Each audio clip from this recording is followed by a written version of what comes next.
လေးလေးမမလေးမလားဒီနောက်ပြီးတော့သမီးဟိုဟာဆိုးလားကောင်းကောင်းမွန်နေရမယ်နော်ဟယ်လိုအားလုံးပဲမင်္ဂလာပါရှင်မင်္ဂလာတက်မြင့်စနစ်စက်ကြီးရရောက်ပြန်တဲ့ပဇွန်တော်မြို့နယ်ကနေပြီးပြန်နေကြိုဆိုလိုက်ပါတယ်ဒီနေ့မှာတော့ရှမ်းပြည်နယ်နမ်ဆန်ကနေပြီးတော့အကူက Honline HD 6500 LTES ဝက်9500ထွက်တဲ့ဒီဇယ်မီးစက်လေးကို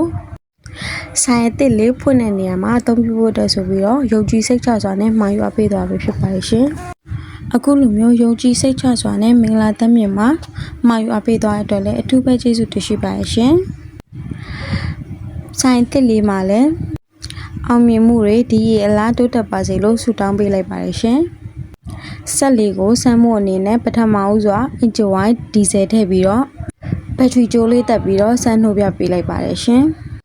အင်ဂျင်ဝိုင်းဒီဇယ်ထည့်တာတွေဆက်နှိုးပုံနှိုးနည်းတွေတဆင့်ချင်းစီကိုလည်းဗီဒီယိုမှတ်တမ်းလေးရိုက်ကူးပြီးတော့ customer ကိုပို့ပေးလိုက်ပါတယ်ရှင်။နေရ customer တွေအနေနဲ့မှာယူအပ်ပေးချင်တယ်ဆိုရင်တော့ငွေကြိုလွှဲကိတ်ချစနစ်ဖြင့်ပို့ဆောင်ပေးနေရပဲဖြစ်ပါတယ်ရှင်။